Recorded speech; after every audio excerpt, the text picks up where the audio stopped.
So this section goes over the characteristics and behaviors of critical thinkers. And it's actually probably a little bit more about the behaviors of critical thinkers, even than it is the characteristics.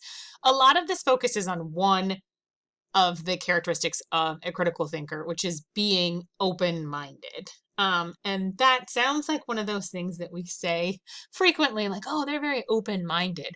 But as this section asks you to do, this is a chance to really think about what that means. So somebody who is open-minded as a good critical thinker keeps the space in their mind to think about different possibilities, to think about different perspectives and different points of view, and to hold those things together, which can sometimes be uncomfortable. That's why the first part of this section talks about the ability to tolerate discomfort.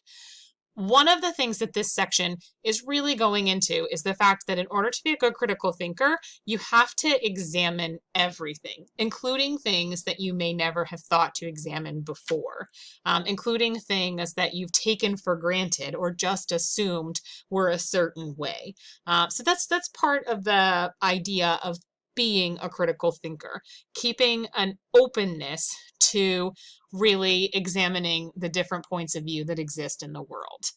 So that's why some of the advice are things like look for different perspectives, look for assertions, look for multiple solutions, look for logic and evidence. You can see that I'm reading out these bullet pointed things. If you were taking notes right now, which I don't think is a bad idea, or it's not a bad idea to take notes on this section, these are things that you might want to write down, because you can see that the main idea here is deepening your critical thinking skills.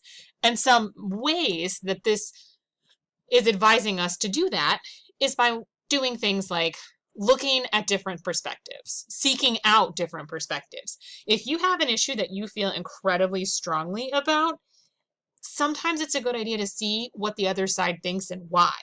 That doesn't necessarily mean you have to change your opinion.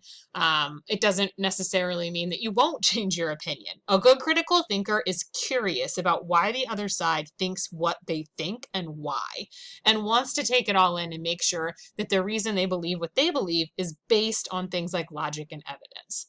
So look for different perspectives, look for assertions, keep your mind open to multiple solutions. Look for the logic and the evidence in somebody's argument to see if it exists. And these are some of the questions that you can ask yourself. And then another thing to think about when you're trying to really deepen your critical thinking, and also you're emulating the behavior of a critical thinker, is think about perspective and point of view. So if you're taking notes, you might want to write this perspective and point of view down as a separate category from this deepening your critical thinking skills. And underneath that, you can write consider controversial topics, consider alternatives, consider the source. All of these go more in depth and give examples. But what you're talking about here about perspective and point of view, it's a good exercise to think about how people look at different controversial topics.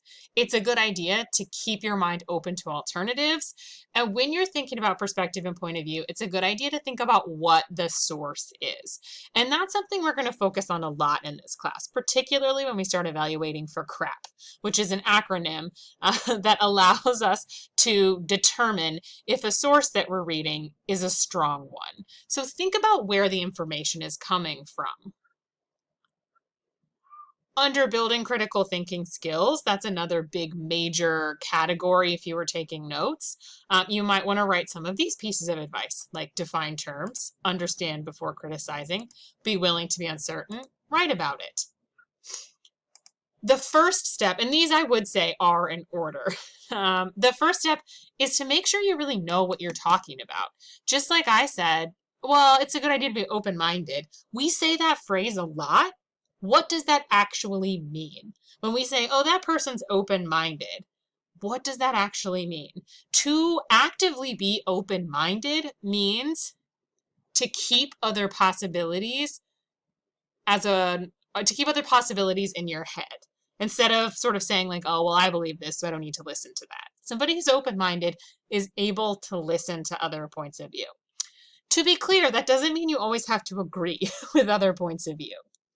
That doesn't mean that you have to completely change your value system and just go with whatever anybody says. You can still bring your identity into critical thinking. But critical thinking is a great place to examine if any parts of your identity, any ideas that you might be carrying with your worldview and your perspective, don't really fit the way that you want them to anymore. Part of being open minded is about being open to changing your mind, and that's really hard. Before you're even able to do that, it's not a bad idea to define terms. It's also a good idea to understand before criticizing.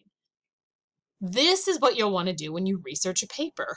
You're going to want to understand all the different parts before you decide, oh, well, this is how I feel. This is definitely it.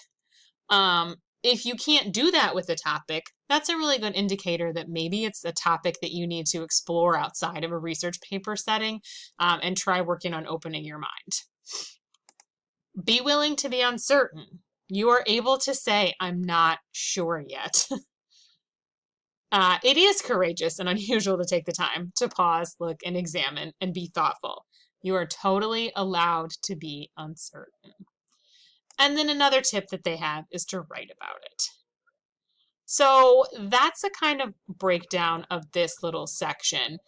This section talks a lot about some of the behaviors of critical thinkers, including some ways to deepen your critical thinking skills, some ways to think about perspective and point of view, and some ways to build your critical thinking skills.